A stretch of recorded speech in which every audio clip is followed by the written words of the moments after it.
దేవునామానికి స్తోత్రములు. మన రక్షకుడైన యేసుక్రీస్తు పరిశుద్ధ నామంలో ఈ మార్నింగ్ మెడిటేషన్కి మిమ్మల్ని అందరినీ కూడా ప్రేమపూర్వకంగా ఆహ్వానిస్తూ ఉన్నాను. సామెతల గ్రంథం 6వ అధ్యాయం 7వ అధ్యాయంలో కూడా సొలొమోన్ అనగా తండ్రి కుమారునికి చేయుచున్న 10వ ఉపదేశమును చూస్తూ ఉన్నాం. మనం ఒక కార్నివోరస్ ప్లాంట్ ఉంటుంది, దాని పేరు వీనస్ ట్రాప్ అని అంటాం. వీనస్ ట్రాప్, వీనస్ అంటే ఈ గ్రీక్ రోమన్ మైథాలజీలో మనకు తెలిసి రోమన్ మైథాలజీలో లవ్ గాడెస్ అని చెప్తూ ఉంటారు వీనస్ని. అందుకే బహుశా దాని పేరు మీదే ఈ కార్నివోరస్ ప్లాంట్ యొక్క నామకరణం జరిగి ఉండవచ్చు. ఈ Venus love trap or fly trap అనేటువంటి ఒక ప్లాంట్, వీనస్ ఫ్లై ట్రాప్ అనే ప్లాంట్ ఇన్సెక్ట్స్ని అట్రాక్ట్ చేస్తుంది. ఎప్పుడైతే ఇన్సెక్ట్ అట్రాక్ట్ అయ్యి దాని మీద వచ్చి కూర్చుంటుందో అది వెంటనే మూసుకుపోతుంది, మూతపడిపోతుంది. దాని మీద కూర్చున్న ఇన్సెక్ట్ని అది చక్కగా భుజించేస్తుంది. ఇది కార్నివోరస్ ప్లాంట్. ఇప్పుడు సొలొమోన్ 25వ వచనంలో అంటున్నాడు, దాని చక్కదనమునందు నీ హృదయంలో ఆశపడకుము, తన కనురెప్పలను చికిలించి నిన్ను లోపరుచుకొననీయకము అని అంటున్నాడు. ఈ వీనస్ ఫ్లై ట్రాప్ అలాగనే వర్క్ చేస్తుంది. అలాగా దాని మీద వాలినటువంటి ఇన్సెక్ట్స్ని అది సంపూర్ణంగా భుజించి వేస్తుంది.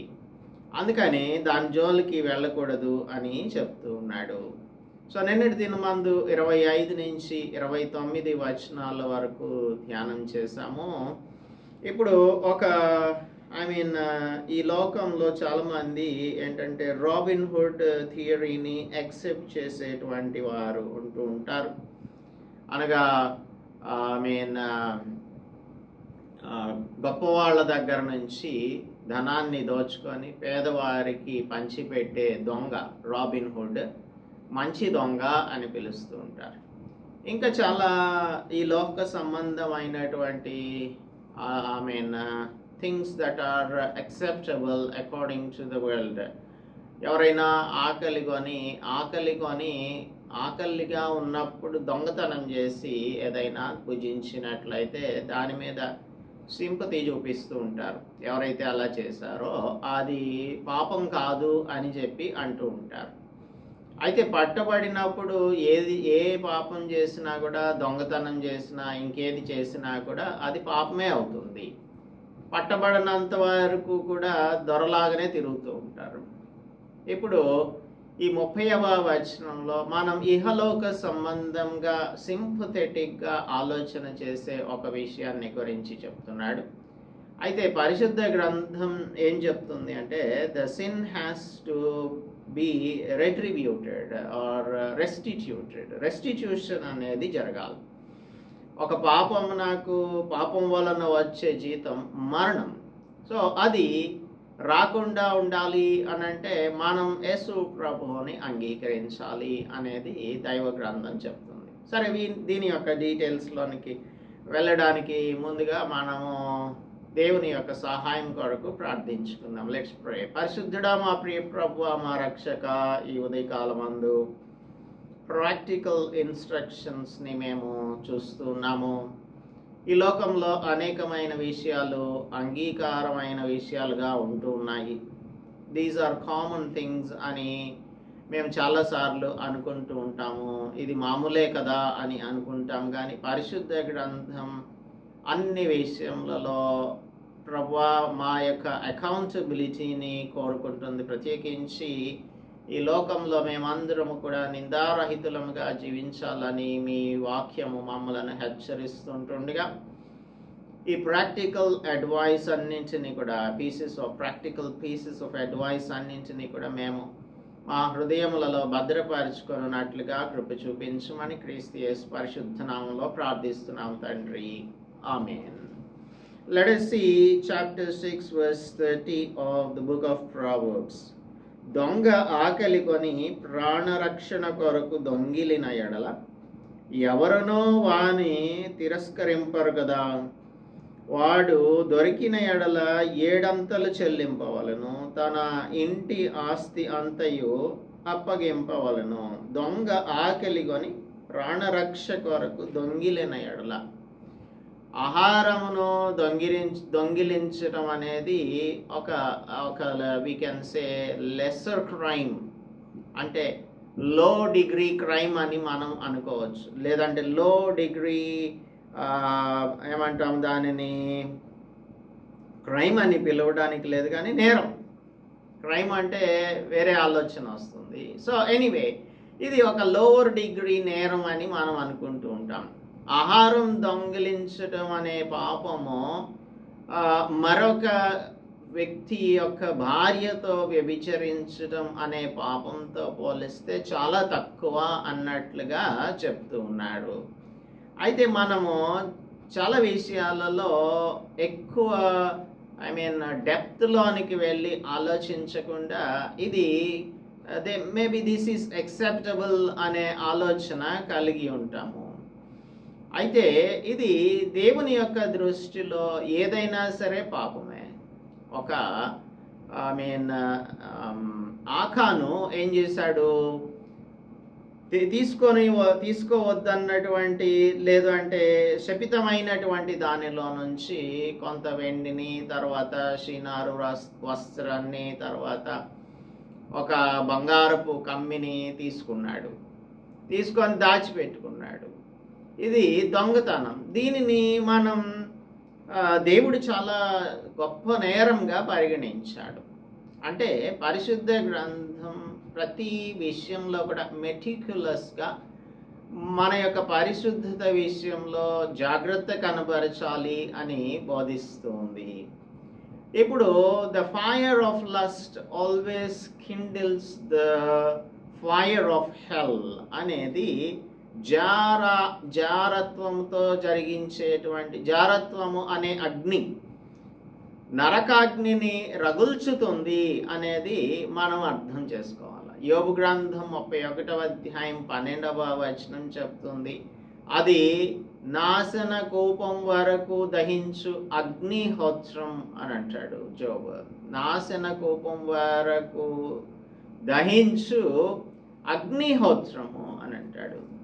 కాబట్టి ఇప్పుడు మనం చేయవలసింది ఏంటంటే, we must be able to understand the suspicious familiarities on the borders of sin. పాపం యొక్క సరిహద్దులలోనికి మనం వెళ్ళినప్పుడు వెంటనే దాని నుంచి మనం విడుదల పొందినట్లుగా వీ మస్ట్ ఫ్లీ ఇమ్మొరాలిటీ, జారత్వమునకు దూరంగా పారిపోమ్మని అపోస్తలుడు పౌలు కొరింథీయులకు రాస్తున్నప్పుడు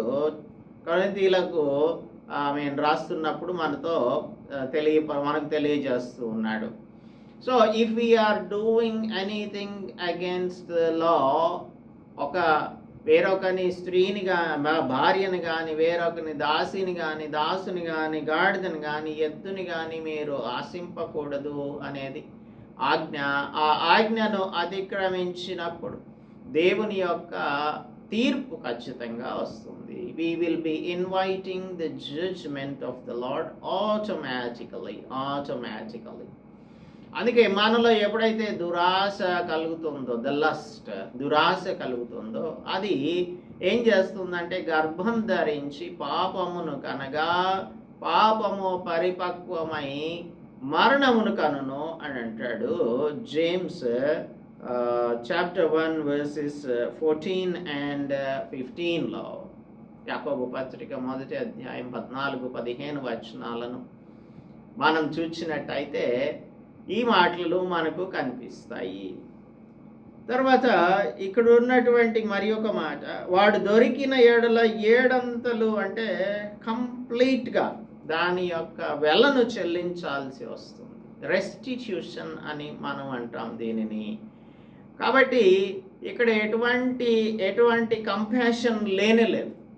ఈ స్టీలర్ ఆఫ్ ద వైవ్స్, ఒక వ్యక్తి భోజనాన్ని దొంగిలిస్తే ఒకవేళ కంపాషన్ ఉంటుందేమో కానీ, తన మీద జాలి చూపించే పరిస్థితి ఉంటుందేమో కానీ, ఒక వ్యక్తి తన పొరుగువాని భార్యను స్టీల్ చేసినప్పుడు, దొంగిలించినప్పుడు ఎక్కడ కూడా సింపతి అనేది ఏమాత్రమును కూడా ఉండనే ఉండదు. We have to repay everything. చివరి వరకు కూడా మనం దానికి తిరిగి చెల్లించవలసి ఉంటుంది. అందుకనే ఇప్పుడు it's not adultery, but Luke chapter 19 verse 8లో చూసినట్టయితే జక్కయ్యని గురించి మనం చదువుకుంటాం. జక్కయ్య ఇంటికి యేసు ప్రభువు వచ్చాడు. వచ్చిన తర్వాత జక్కయ్యలో ఒక మార్పు కలిగింది. ఆ జక్కయ్యలో మార్పు కలిగినప్పుడు ఏం చెప్తున్నాడు? 8వ వచనంలో, నేను ఎవని వద్దనైనను అన్యాయముగా దేనినైనను తీసుకొనిన ఎడల అతనికి 4 అంతలు మరలా చెల్లిస్తాను అని చెప్పాడు. అంటే ఇక్కడ ఎక్సోడస్ చాప్టర్ 22 verse 4లోను, అలాగే లివిటికస్ చాప్టర్ 6 verses 1 to 4లో ఉన్నటువంటి ఆ దేవుని యొక్క నిబంధనలను అనుసరించి ఈ డిసిషన్ని తీసుకుంటున్నాడు. అంటే పరిశుద్ధ గ్రంథం ఏం చెప్తుందో జక్కయ్యకి తెలుసు. అయితే తాను తీసుకున్న దానిని 4 అంతలు ఇచ్చేస్తానంటున్నాడు. ఇంకొక మాట, నా ఆస్తిలో సగం పేదలకు ఇస్తున్నాను అంటున్నాడు. అంటే మొత్తం జక్కయ్య సగం ఆస్తి పేదలకి, అన్యాయంగా తీసుకున్న వారికి 4 అంతలు చెల్లించేస్తే అతని దగ్గర ఏమీ కూడా మిగలదు. అంటే హీ రీపేయిడ్ ఎవ్రీథింగ్, అంతా కూడా తిరిగి చెల్లించేశాడు. కాబట్టి తాను చేసేటువంటిది ఏంటంటే 7 అంతలు చెల్లించాల్సి వస్తుంది. తన ఇంటి ఆస్తి అంతయు అప్పగించాలి.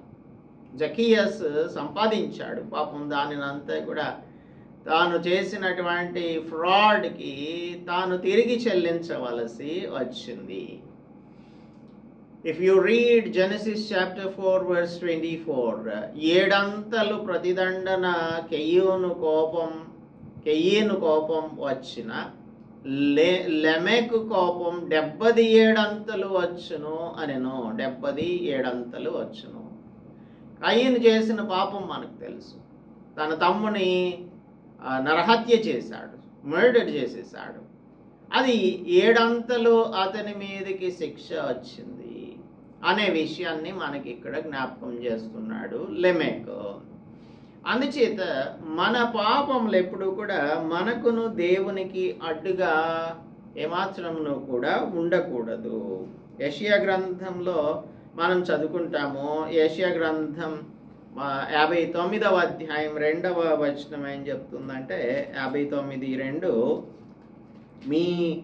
మీ దోషములు విననేరకై ఉండునట్లు ఆయన చెవులు మందం కాలేదు. మీ దోషములు మీకును మీ దేవునికిని అడ్డం కావచ్చు.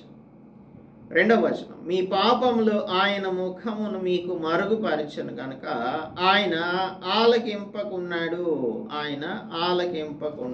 మన పాపముల వలననే మన ప్రార్థనలు దేవుని యొక్క సన్నిధిలోనికి వెళ్ళవు అనేది ఇక్కడ ఐజయ్యా జ్ఞాపకం చేస్తున్నాడు. అలాగే 1వ అధ్యాయంలో కూడా ఐజయ్యా ఏం చెప్తున్నాడు అని అంటే 15వ వచనంలో, మీరు మీ చేతులు చాపునప్పుడు మిమ్మల్ని చూడక నా కన్నులు కప్పుకొందును. మీరు బహుగా ప్రార్థన చేసినను నేను వినను. ఎందుకు? మీ చేతులు రక్తంతో నిండి ఉన్నవి కనుక మిమ్మల్ని కడుక్కొని శుద్ధి చేసుకొనడి అని అంటున్నాడు. శుద్ధి చేసుకొనడి. మీ దుష్క్రియలు నాకు కనపడకుండా వాటిని తొలగింపుడి. కీడు చేయుట మానుడి, మేలు చేయ నేర్చుకొనడి అని చెప్తూ ఉన్నాడు. So if there is anything that is against us in the presence of the Lord, మన యొక్క జీవితములలో ఏదైనా సరే దేవునికి వ్యతిరేకమైనది ఉన్నట్లయితే దానిని ఒప్పుకోవాల్సి వస్తుంది, విడిచిపెట్టవలసి ఉంటుంది. కాబట్టి మనకు కామన్ సెన్స్ కావాలి. జారత్వము జరిగించువాడు కేవలం బుద్ధిశూన్యుడు. So the loss of common sense అనేది ఇక్కడ if somebody enters into an adulterous relationship, జార సంబంధమైన పాపంలో, వ్యభిచార పాపంలో పడిపోయినటువంటి వానికి కామన్ సెన్స్ కూడా ఉండదు. ఆ కార్యము చేయువాడు సర్వనాశనమును కోరువాడే. ఆ కార్యమును చేయువాడు సర్వనాశనమును కోరువాడే. అందుకే కొరింథీయులకు రాసిన పత్రిక, మొదటి పత్రిక 6వ అధ్యాయం 18వ వచనంలో 6:18లో అపోస్తలుడు పౌలు చెప్తున్నాడు, జారత్వమునకు దూరంగా పారిపోడి, మనుష్యుడు చేయి ప్రతి పాపమును దేహమునకు వెలుపల ఉన్నది కానీ జారత్వము చేయువాడు తన సొంత శరీరమునకు హానికరంగా పాపం చేయుచున్నాడు. మీ దేహం దేవుని వలన మీకు అనుగ్రహింపబడి మీలోనున్న పరిశుద్ధాత్మకు ఆలయమై ఉన్నదని మీరెరుగరా. సో మన దేహంతో దేవుని మహిమపరచాలి అని చెప్తున్నాడు అపోస్తలుడు పౌలు. సో జారత్వం జరిగించేటువంటి వాడు కేవలం బుద్ధిహీనుడు, ఆ కార్యం చేయువాడు సర్వనాశనమును కోరువాడే. ఇక్కడ 33వ వచనంలో 3 tragic consequences of this sin చెప్తున్నాడు. వాడు దెబ్బలకును అవమానమునకును పాత్రుడగును, వానికి కలుగు అపకీర్తి ఎన్నటికి తొలగిపోదు. దెబ్బలు, నంబర్ 1 దెబ్బలు, 2 అవమానం, 3 అపకీర్తి, wounds, dishonor and lasting disgrace. So ఒక అడల్టరర్ తన యొక్క జీవితంలో he will be having a wounded conscience, a wounded heart, a wounded reputation and a wounded relationship with the Lord. దేవునితో ఒక wounded relationship ని కలిగి ఉంటాడు. అంటే దేవునితో సరి అయిన సంబంధం కలిగి ఉండడు అడల్టరర్. అందుచేత ఏదైనప్పటికీ కూడా మన దేహము దేవుని చేత అనుగ్రహించబడినది, ఆయనకు ఆలయమై ఉన్నది కనుక మన దేహంతో దేవుని ఘనపరిచే వారముగా ఉండాలి. అనవసరమైనటువంటి దెబ్బలకు, అవమానములకు, అపకీర్తికి మనంతట అందులోనికి వెళ్ళకూడదు, వాటికి మనము లొంగిపోకూడదు. 34వ వచనం, భర్తకు పుట్టు రోషం మహారౌద్రం గలది, ప్రతీకారము చేయు కాలమందు అట్టివాడు కనికరపడడు. కనికరం ఉండదు, నో సింపథీ అట్ ఆల్. ఇక్కడ Solomon is adding to the afflictions brought by adultery. కాబట్టి ఇక్కడ he is speaking of the jealousy and revenge against the murderer. Potiphar భార్య చేసిన విన్నపాలు ప్రతిదినము కూడా తనను శోధిస్తుంది. ఆ attractive what you can say అపీల్స్ని జోసెఫ్ తిరస్కరించినప్పుడు ఆమె ఒక ట్రిక్ని ప్లే చేసింది. ఆ ట్రిక్ ఏంటంటే that is called the natural jealousy of the husband. ఆమె తన భర్త యొక్క సహజమైన అసూయను అడ్వాంటేజ్గా తీసుకొని జోసెఫ్ మీద ఒక తప్పుడు ఆరోపణను చేసింది. కాబట్టి ఈ న్యాచురల్ జెలసీతోనే పొతీఫరు అతనిని చెరసాలలో వేయించాడన్న సంగతి మనకు చాలా స్పష్టంగా తెలుస్తుంది. అంటే ఇంకొక మాట చెప్పాలి ఇక్కడ, he did not kill Joseph. Why we don't know what might be the reason.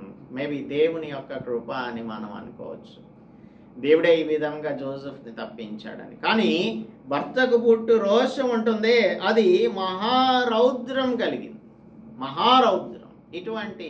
ఇటువంటి విషయాలలో ఇప్పుడు మామూలుగా ఈ లోకంలోనే మనం చూస్తూ ఉంటాము. ఎవరైనా ఇటువంటి అడల్టరస్ థింగ్స్ని చేసినప్పుడు దొరికిపోతే చెట్టుకు కట్టేసి కొట్టడం, చెప్పులతో కొట్టడం, తర్వాత కర్రలతో కొట్టడము, ముందుగా అంటే పోలీస్కి అప్పచెప్పకుండా ముందే దేహ శుద్ధి చేశారు అని ఈ విధంగా మనం చదువుకుంటూ ఉంటాం కదా.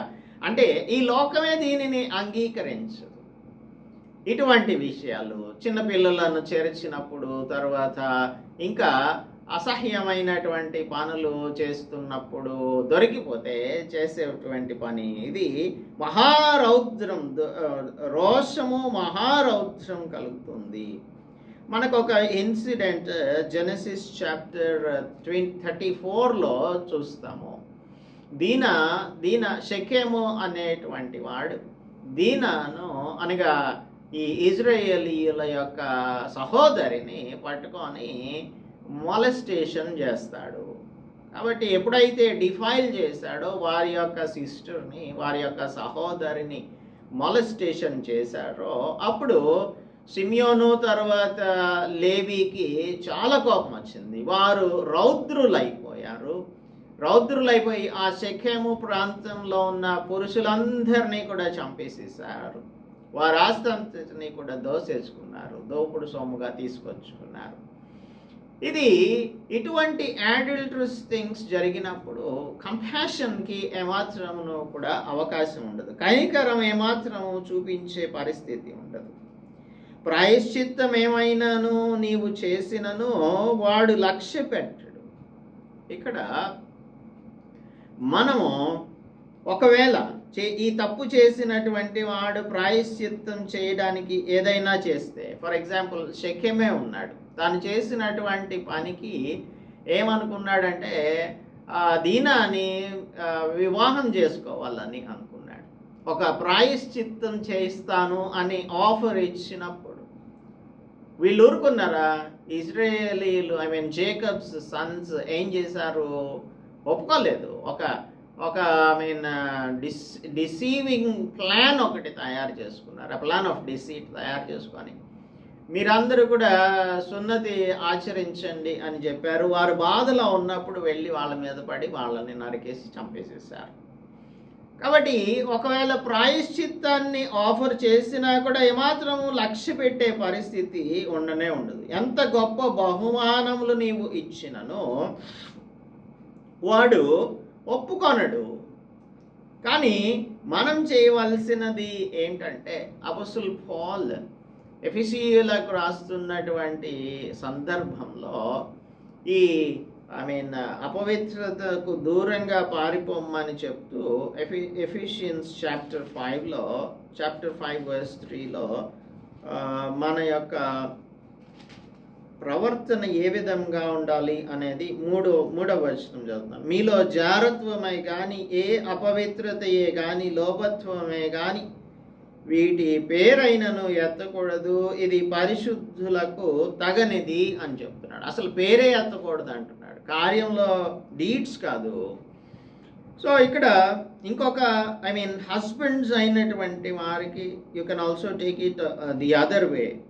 స్త్రీలకు కూడా చెప్తూ ఉన్నాడు, స్త్రీలరా ప్రభువుకు వలె మీ సొంత పురుషులకు లోబడి ఉండుడి. అంటే ఇన్ఫిడాలిటీ అనేది ఉండకూడదు. భర్తకు భార్య లోబడి ఉండాలి. అలాగే భర్తలైనటువంటి వారు ఇటువంటి జార కార్యములను చేయకుండా ఉండటానికి పురుషులారా మీరును మీ భార్యలను ప్రేమించుడి.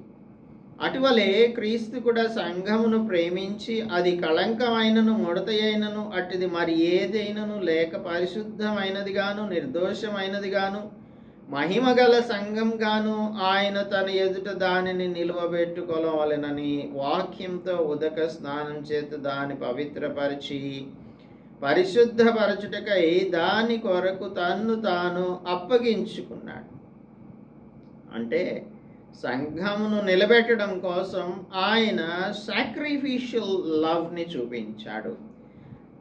అటువలనే పురుషులు కూడా తమ సొంత శరీరములను వలె తమ భార్యలను ప్రేమింపబద్ధులై ఉన్నారు.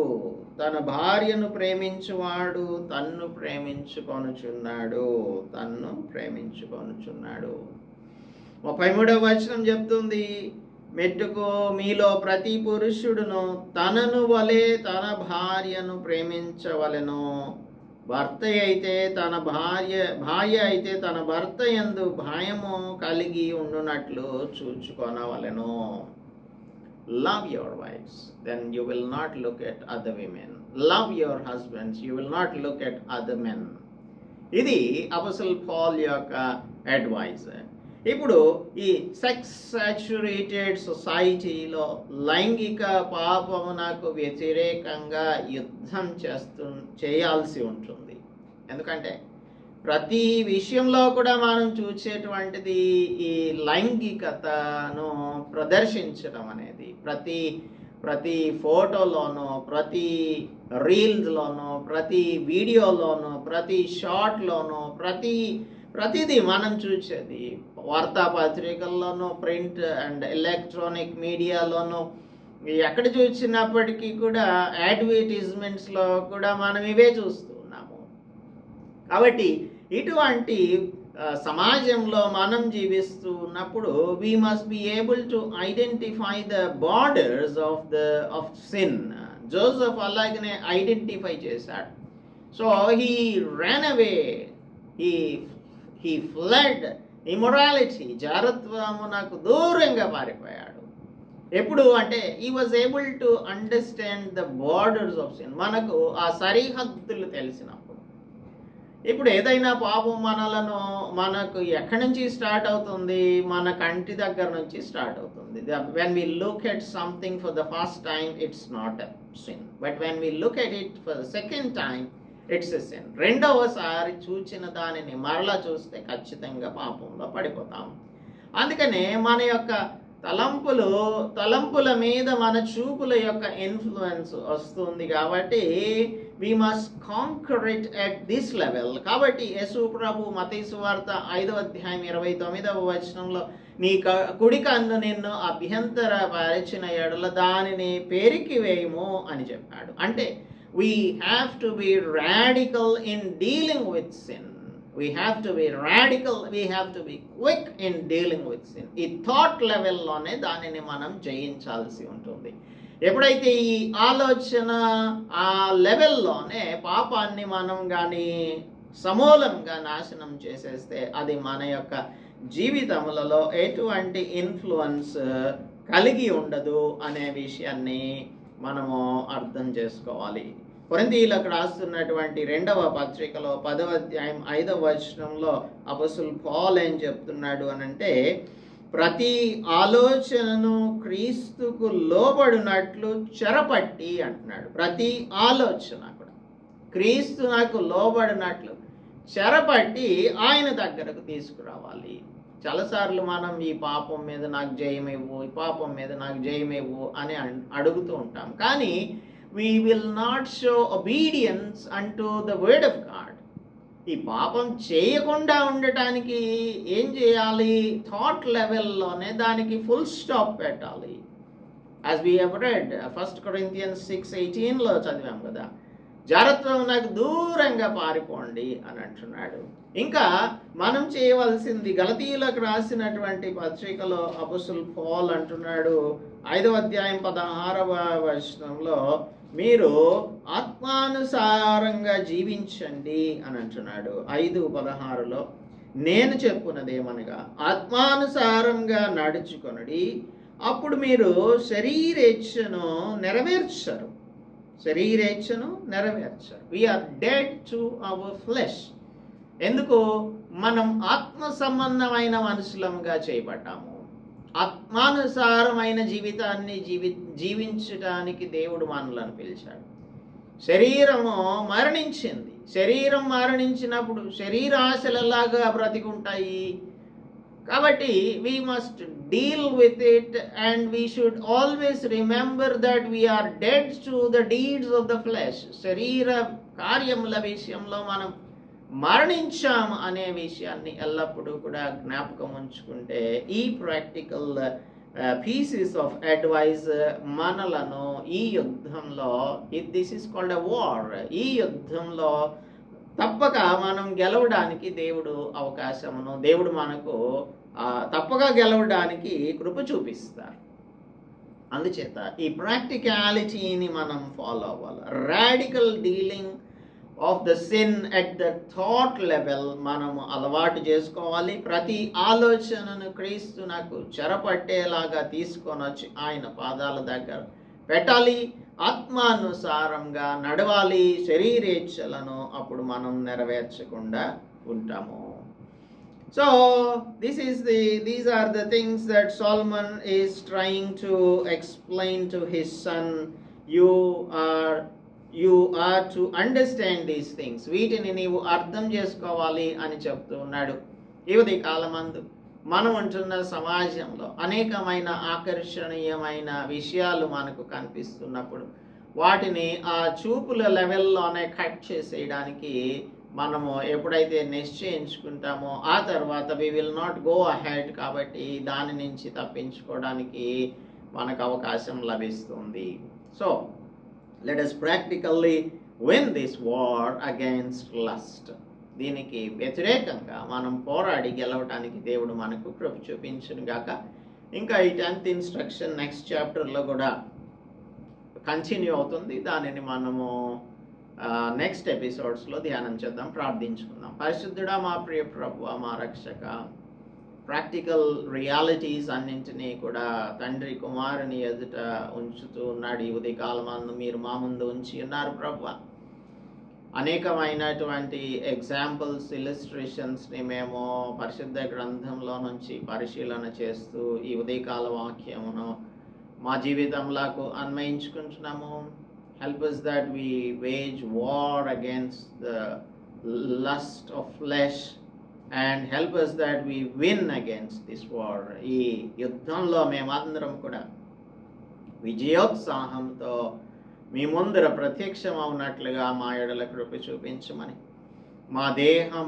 మా దేహముతో మిమ్మును మేము ఘనపరిచే వారంగా, మహిమపరిచే వారంగా ఉండునట్లు కృపను అనుగ్రహించమని, మా దేహం అనే ఆలయములను ప్రభువా మేము పరిశుద్ధముగా కాపాడుకొనున్నట్లు, మీకు నివాసయోగ్యముగా ఉండునట్లు కాపాడుటకు మాకు కృప దయచేయమని, మీ శక్తిని మాకు అనుగ్రహించమని క్రీస్తు యేసు పరిశుద్ధ నామములో ప్రార్థిస్తున్నాం తండ్రి, ఆమేన్.